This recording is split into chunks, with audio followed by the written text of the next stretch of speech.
നല്ല അടിപൊളി ബീഫ് കിട്ടിയിട്ടുണ്ട്. നമുക്ക് കപ്പയും ബീഫും ആക്കിയാലോ? ബീഫ് വെച്ച് ഞാൻ എന്തുണ്ടാക്കിയാലും അത് 5 പൈസയ്ക്ക് കൊള്ളാത്തത് കൊണ്ട് തന്നെ തിരശീലയുടെ പിന്നിൽ നിന്നിട്ടുണ്ടായിരുന്ന നമ്മുടെ ജൂനിയർ ആർട്ടിസ്റ്റിനെ ഞാനിത് ബിഗ് സ്ക്രീനിലേക്ക് കൊണ്ടുവന്നിട്ടുണ്ട്. അങ്ങനെ പണിയെടുക്കാൻ മടിയുള്ള ജേക്കബിന് നമുക്ക് ഇന്ന് കുറച്ച് പണി കൊടുക്കാം ഗായ്സ്. അധികാരം കിട്ടിയതിന്റെ അഹങ്കാരം അവൻ നന്നായിട്ട് കാണിക്കുന്നുണ്ട്.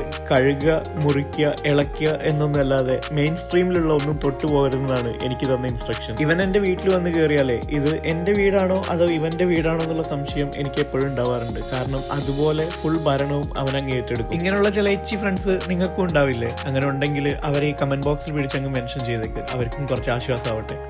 കാണാനൊരു ലുക്കില്ലെങ്കിലും ഇവൻ ഒടുക്കത്തെ ബുദ്ധിയാ. NHS ബാൻഡ് 6 റെസ്പിറേറ്ററി ഫിസിയോതെറാപ്പിസ്റ്റ് ആണ്. നിങ്ങൾക്ക് ഫിസിയോ റിലേറ്റഡ് ആയിട്ടുള്ള ക്വസ്റ്റ്യൻസ് ഉണ്ടെങ്കിലും ഇതിനടിയിൽ കമന്റ് ചെയ്തോ, അവർ അങ്ങനെ ഒരു പണി കൊടുക്കാം. കപ്പയും ബീഫും ഉണ്ടാക്കാന്ന് പറഞ്ഞപ്പം ആദ്യം ഞാൻ വിചാരിച്ചത് ഇവൻ എപ്പോഴും തള്ളി മറിക്കുന്ന പോലുള്ള ഒരു തള്ളായിരിക്കും എന്നാ. പക്ഷേ ആൾക്ക് എന്തൊക്കെയോ അറിയാന്നുള്ളത് പിന്നെ മനസ്സിലായി. നല്ല അടിപൊളി മണമൊക്കെ വരുന്നുണ്ട്. ഞാൻ ടേസ്റ്റ് ചെക്ക് ചെയ്ത് ക്വാളിറ്റി അസസ്മെന്റ് അപ്രൂവ് ചെയ്തതോടും കൂടെ ഞങ്ങൾ കഴിക്കാൻ റെഡി ആവുകയാണ്.